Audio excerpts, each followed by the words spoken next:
Good morning students. तो कल हमने देखा कि आपको ये बात पता चली कि हमारे जो सब लिविंग ऑर्गेनिजम्स हैं उनका फंडामेंटल यूनिट कौन सा है, किस स्ट्रक्चर को हम फंडामेंटल यूनिट ऑफ लाइफ बोलते हैं। तो आपको ये बात पता चली कि वो स्ट्रक्चर जो है जिसको हम सेल बोलते हैं that is called as the fundamental unit of life.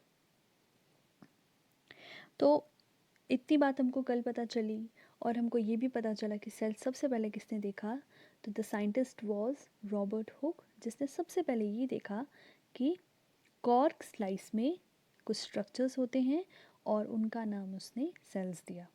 ठीक है, इतनी बात उसको पता चली। और लेकिन सेल्स के बारे में एक इंट्रोडक्शन जो है वर्ल्ड को मिल गया। उसके बाद सेल की बातें और भी धीरे धीरे पता लगती गई। सेल के अंदर क्या है, सेल के बारे में और भी डिटेल्स धीरे धीरे लोगों को पता चलती गई।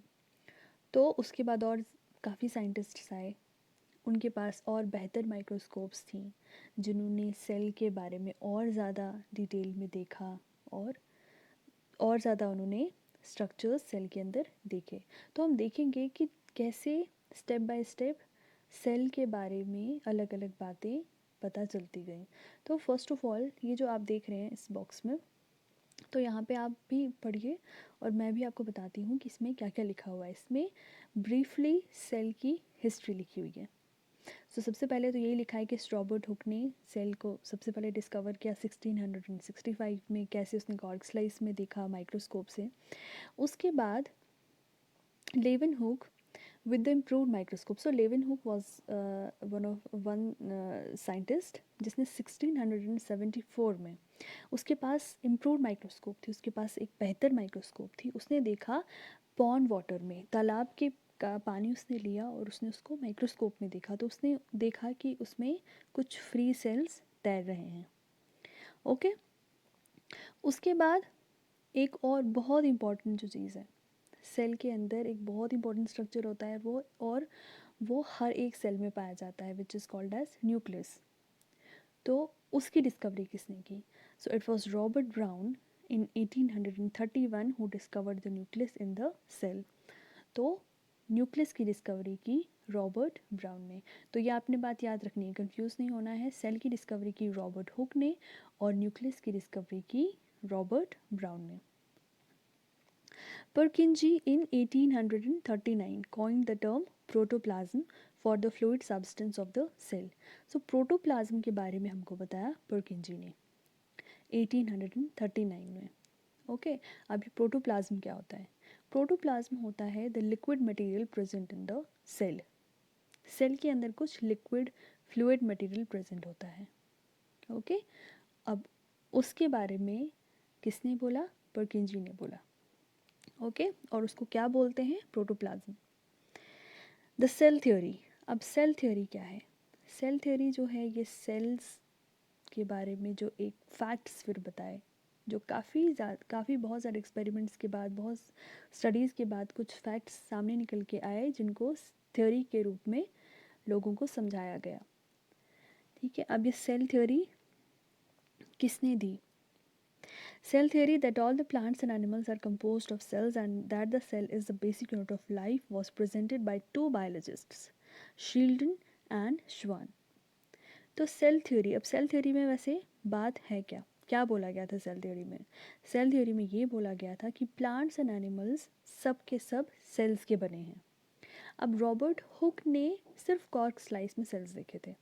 ओके, उसके बाद लेवन हुक ने भी देखे पॉन्ड वाटर में सेल, बट ये कोई जनरलाइज्ड बात अभी तक सामने नहीं आई थी कि सब लिविंग ऑर्गेनिजम्स में सेल्स होते हैं।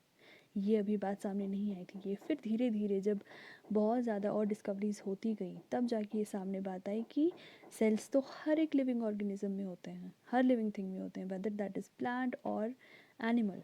किसी भी तरह का प्लांट या किसी भी तरह का एनिमल होगा, सब में सेल होता ही होता है। तो ये सेल थ्योरी में सबसे पहली बात बोली गई।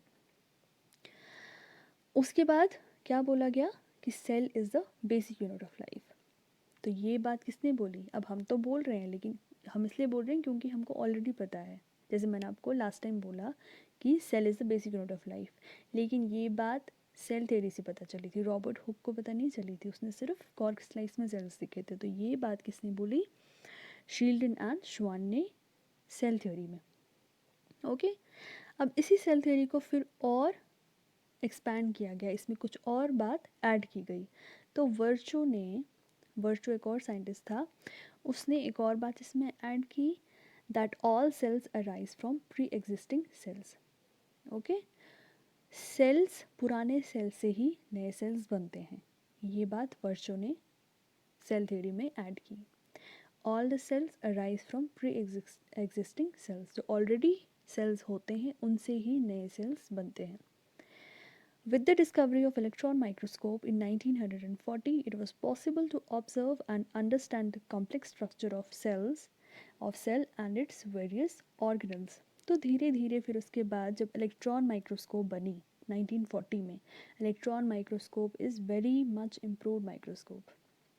उसमें बहुत बहुत बारीकियाँ जो होती हैं, सबसे छोटे छोटे स्ट्रक्चर्स भी जो होते हैं वो दिखते हैं। तो इलेक्ट्रॉन माइक्रोस्कोप की मदद से सेल के अंदर स्ट्रक्चर्स होते हैं जिनको ऑर्गेनल्स बोला जाता है, वो भी फिर उनके बारे में भी फिर पता चला। ओके, ये जो इस बॉक्स में है, ये एक शॉर्ट में हिस्ट्री बोली हुई है सेल की, कि कैसे कैसे स्टेप बाय स्टेप सेल्स की और ज़्यादा डिटेल सामने आती गई। तो इसमें जो अलग अलग साइंटिस्ट के नाम दिए हैं, साइंटिस्ट अलग, एक साइंटिस्ट ने क्या बोला है, दूसरे साइंटिस्ट ने क्या बोला है, ये आपने बातें याद रखनी है।